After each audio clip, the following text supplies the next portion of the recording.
अस्सलाम वालेकुम दोस्तों। मैं आपका दोस्त एडवोकेट मोहम्मद आबाद आज फिर जो टॉपिक लेकर आया हूँ वो एसआईआर से रिलेटेड लेकर आया हूँ।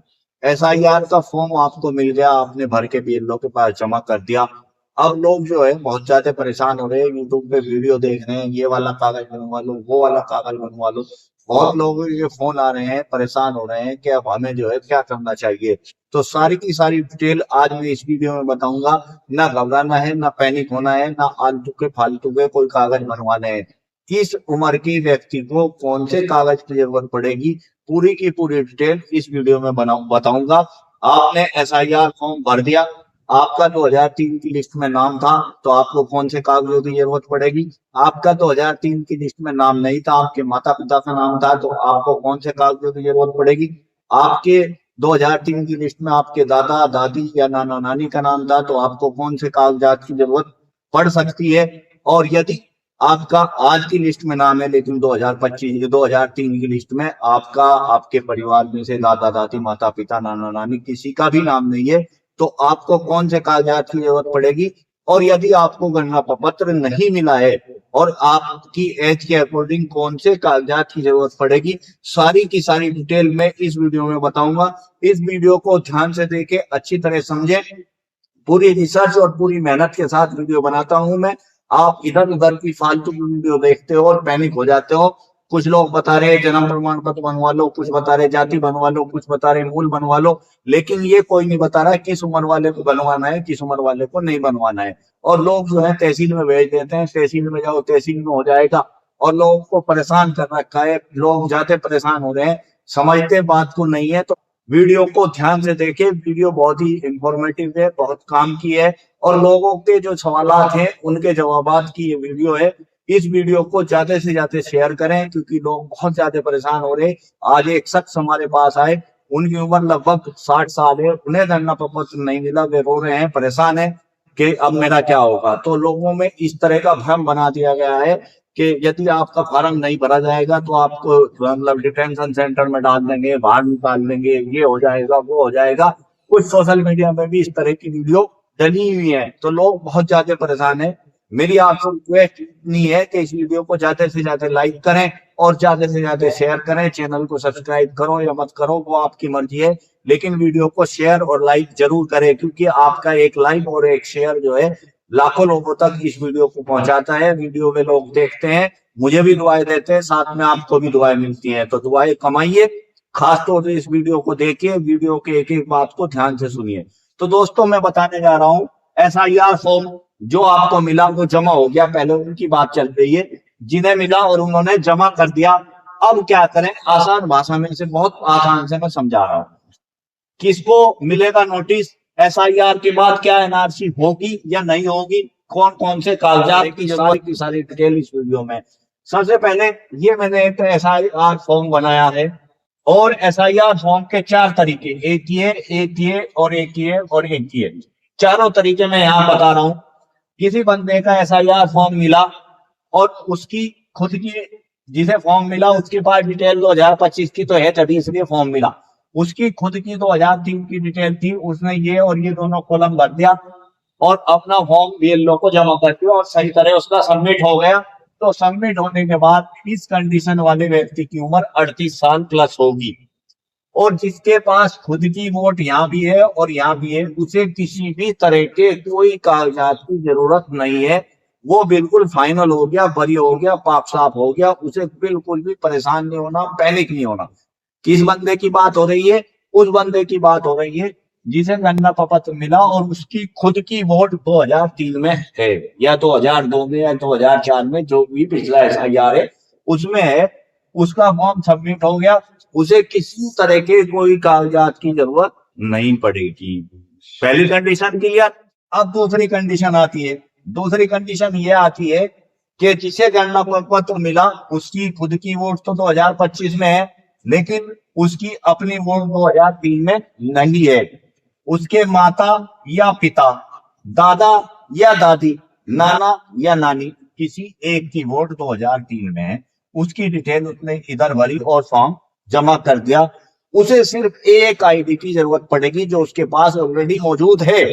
कौन सी आईडी की जरूरत पड़ेगी, ये मैंने आईडी लिख रखी है, पहचान पत्र, आधार कार्ड, परिवार रजिस्टर, पढ़ा लिखा है तो मार्कशीट, जाति प्रमाण पत्र, पासपोर्ट, जन्म प्रमाण पत्र। ये 8 ऐसी मुख्य आईडी हैं जो ज्यादातर लोगों के पास है। अब इनमें से किसी भी 1, 2 आईडी, 3 आईडी लोगों के पास, 2 तो ज्यादातर है, पहचान पत्र और आधार कार्ड।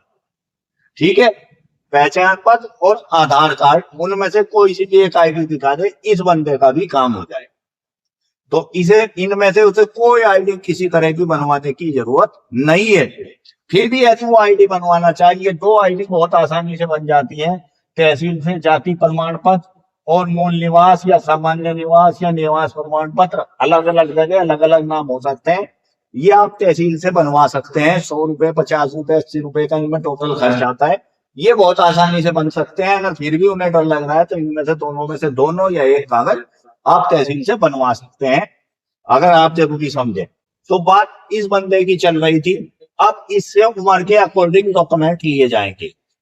यदि इस बंदे की उम्र 38 साल या उससे ज्यादा है तो सिर्फ इसे एक डॉक्यूमेंट देना है इनमें से कोई, या इनमें से कोई भी एक डॉक्यूमेंट जो भी उसके पास हो वो एक दे देगा और उसकी वोट क्लियर हो जाएगी। दूसरी कंडीशन ये होती है, इसकी उम्र 22 से 38 साल के बीच है, तो इसकी खुद की वोट तो थी नहीं, इसके माता पिता की, तब भी इसे एक ही डॉक्यूमेंट देना है। इसके माता पिता में से किसी की भी वोट हो तब भी इसे एक ही डॉक्यूमेंट देना है। तो कोई परेशानी नहीं होना। पहचान पत्र आपके पास है, आधार कार्ड आपके पास है, गांव के अंदर आप निवासी, आप परिवार की रजिस्टर की नकल सेक्रेटरी से ले ले, फ्री में मिलती है। पढ़े लिखे हैं तो आपके पास मार्कशीट होगी, टीसी होगी, रिजल्ट होगा, वो काम आएगा। और अगर आपके पास आपकी जाति प्रमाण पत्र बना हुआ है, तहसील द्वारा जारी होता है, निवास प्रमाण पत्र बना हुआ है, नया है, पुराना है, कभी का है, सब काम आएंगे। या आप इन्हें बनवा भी सकते हैं यदि आप जरूरत समझते हैं। पासपोर्ट है, जन्म प्रमाण पत्र है। अब जन्म प्रमाण पत्र पे सबसे ज्यादा जोर दिया जा रहा है कि जी मुझे जन्म प्रमाण पत्र बनाना है। सबसे ज्यादा हमारे पास कॉल आ रही है 60 साल, 70 साल, 80 साल की उम्र हो रही है और वे कह रहे हैं कि मेरा जन्म प्रमाण पत्र बनवा दो। जन्म प्रमाण पत्र देखो मैंने कौन से नंबर पे लिखा, 8वें नंबर पे लिखा। जन्म प्रमाण पत्र जरूरी भी है, लेकिन किसके लिए जरूरी है वो भी मैं इस वीडियो में बताऊंगा, आप देखते रहेंगे। तीसरी कंडीशन ये आती है कि मैंने अपना फॉर्म भरा, लेकिन मेरे यार रिश्तेदार किसी के लिए कंपलसरी नोटिस उसे मिल रहा है। नोटिस जो मिलेगा उसकी उम्र के अकॉर्डिंग नोटिस का उसे जवाब देना है। क्या जवाब देना है? ये इस उम्र से ऊपर का है 38 से, एक डॉक्यूमेंट देना है, इनमें से कोई दे दे, इनमें से दे दे। इस उम्र के बीच में है तब एक डॉक्यूमेंट इनमें से दे दे या इनमें से दे दे। ये उम्र आ गई जब कोई नहीं है, 2 डॉक्यूमेंट देने पड़ सकते हैं, 3 देने पड़ सकते हैं।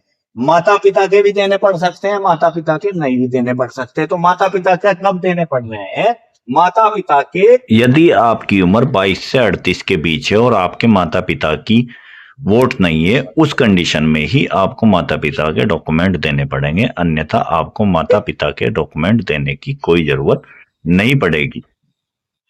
अब बात आती है ये चौथी कंडीशन की, फॉर्म नहीं मिला। अब फॉर्म किसे नहीं मिला, चाहे उसकी उम्र 25 साल है, 30 साल है, 40 साल है, 80 साल है, 60 साल है।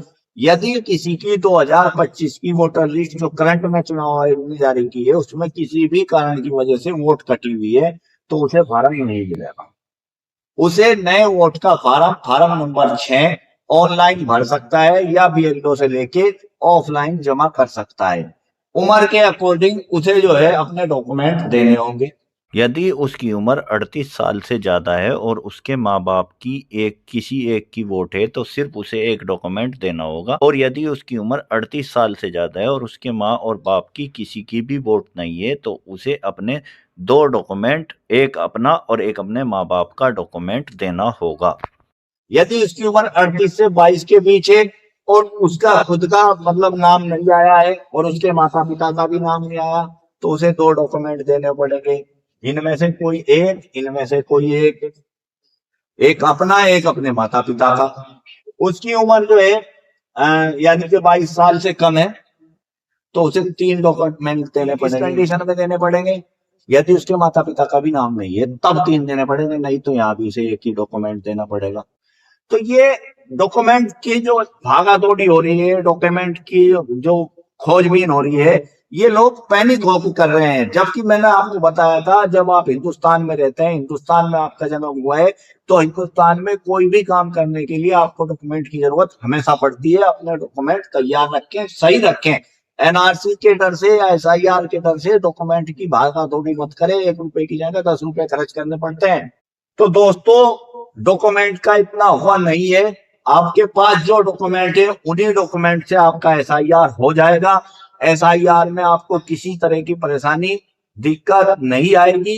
आपकी वोट है या नहीं है, दोनों ही कंडीशन में चुनाव आयोग ने बता रखा है।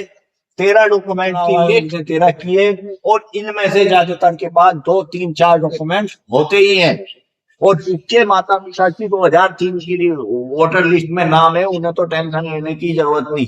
जिनका खुद का 2003 की वोटर लिस्ट में नाम है, 2002 की पिछले एसआईआर में नाम है, उन्हें कोई टेंशन लेने की जरूरत नहीं, उन्हें कोई कागजात ढूंढने की जरूरत नहीं है। मेरे पास तहसील में ऐसे ऐसे केस आ रहे हैं कि उनका खुद का भी 2003 में नाम है, उनके बच्चों का भी नाम है, उनके माता पिता का भी नाम है, और फिर वे डॉक्यूमेंट ढूंढ रहे हैं, पुराने बेनामे निकाल रहे हैं, पुरानी भर्ते निकाल रहे हैं, और आए जाति मूल निवास पे ऐसो लाइन लगा के ऑनलाइन अप्लाई कर रहे हैं। कुछ लोगों ने उन्हें गलत जानकारी दे दी कि आप ये कागज बनवा लो, ये बहुत काम आएगा एनआरसी में। कागज अगर जरूरत है बनवा लो, लेकिन एनआरसी एसआईआर के डर से आप कागज अगर बनवा रहे हैं तो वो बेकार है। पता नहीं वो काम आएगा या नहीं आएगा, जल्दबाजी में उनका सीधा कागज बन सकता है। तो आप लोग ना परेशान होए ना पैनिक होए, जो डॉक्यूमेंट आपके पास मौजूद है वो डॉक्यूमेंट एक जगह कलेक्ट करके रख लें।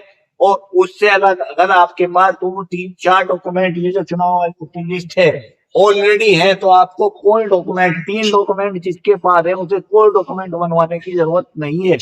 लेकिन अगर किसी के पास 1 है या 2 है, तो वो चाहे तो 1-2 डॉक्यूमेंट और बनवा सकता है। अगर उसे जरूरत है तो वो पासपोर्ट बनवा ले, उसे जरूरत है वो जन्म प्रमाण पत्र बनवा ले, उसे जरूरत है वो जाति मूल निवास बनवा ले। ये फ्यूचर में काम आने वाले डॉक्यूमेंट हैं, तो इसे आप अच्छी तरह समझें, बिल्कुल पैनिक ना हो। और खास तौर से मेरी एक अपील आपसे है, यदि आपके बच्चे की उम्र 21 साल या उससे कम है, उसका जन्म 2004 के बाद हुआ है, तो उस बच्चे का 100% जन्म प्रमाण पत्र जरूर बनवाएं, बर्थ सर्टिफिकेट जरूर बनवाएं। आने वाले समय में कोई भी सरकारी काम बिना बर्थ सर्टिफिकेट के कंप्लीट नहीं होगा। अब आसानी से बन जाएगा, आराम से बनवा लेना, लेकिन फ्यूचर में जो है आपको परेशानी ज्यादा उठानी पड़ सकती है। और जिनके घर में कोई नया बच्चा पैदा होता है, उसका 21 दिन के अंदर अपने नगर पंचायत, ग्राम पंचायत, नगर पालिका में रजिस्ट्रेशन जरूर करवाएं। तो दोस्तों आप अच्छी तरह समझ गए होंगे कि डॉक्यूमेंट की कितनी जरूरत है, कितनी जरूरत नहीं है। तो किसी के बहकावे में मत आइए। यदि आपके पास 3 डॉक्यूमेंट इस 13 की लिस्ट में से, ये जो 13 लिस्ट दी है चुनाव आयोग ने, इस 13 लिस्ट में से यदि 3 डॉक्यूमेंट आपके पास अवेलेबल है, तो चौथे के चक्कर में मत पड़ो। यदि आपके पास 1 या 2 डॉक्यूमेंट है, तो आप अपना जाति प्रमाण पत्र और निवास प्रमाण पत्र अवश्य बनवा ले। जन्म प्रमाण पत्र के चक्कर में मत पड़ो, इसकी कोई जरूरत नहीं। अगर आपने ये बनवा लिया, इन्हीं से आपका काम हो जाएगा। और यदि आपको जन्म प्रमाण पत्र की जरूरत है, आप पढ़े लिखे हैं, अनपढ़ है, या कुछ भी है, आपकी उम्र 21 साल से कम है, तो ये जन्म प्रमाण पत्र अवश्य बनवाएं। अपने बच्चों का बनवाएं या अपना बनवाएं, जिसे भी जरूरत है। और जिनकी उम्र 30 साल, 40 साल, 50 साल, 80 साल हो गई, उसे कागज से पहले ये बहुत सारे कागज है जिनकी जरूरत पड़ सकती है, जिनसे आपका काम हो सकता है। ये कोई बनवाना जरूरी नहीं है। 50 साल, 60 साल, 70, 80 साल के व्यक्ति के लिए ये कोई कंपलसरी नहीं। कंपलसरी मैंने आपको बताया, जिनका जन्म 2004 से हुआ है, जिनकी उम्र 21 साल लगभग हो रही है, उन्हें 2 साल, 4 साल, 8 साल, 10, 15, 20 साल, उन्हें आने वाले टाइम में भी और आज भी जन्म प्रमाण पत्र की जरूरत है। तो दोस्तों इस वीडियो से मकसद जो था, जो गलतफहमियां लोगों के दिलो दिमाग में बैठी हुई है, उन्हें दूर करना था। आप अच्छी तरह समझ गए होंगे। फिर भी यदि कोई आपका क्वेश्चन हो तो आप मुझे कमेंट करके पूछ सकते हैं। इस वीडियो को ज्यादा से ज्यादा शेयर करें, जिससे जो लोग पैनिक हो रहे हैं, परेशान हो रहे हैं, उनकी परेशानी दूर हो जाए। Thanks for watching this video. और वीडियो अच्छी लगे तो चैनल को सब्सक्राइब जरूर करें।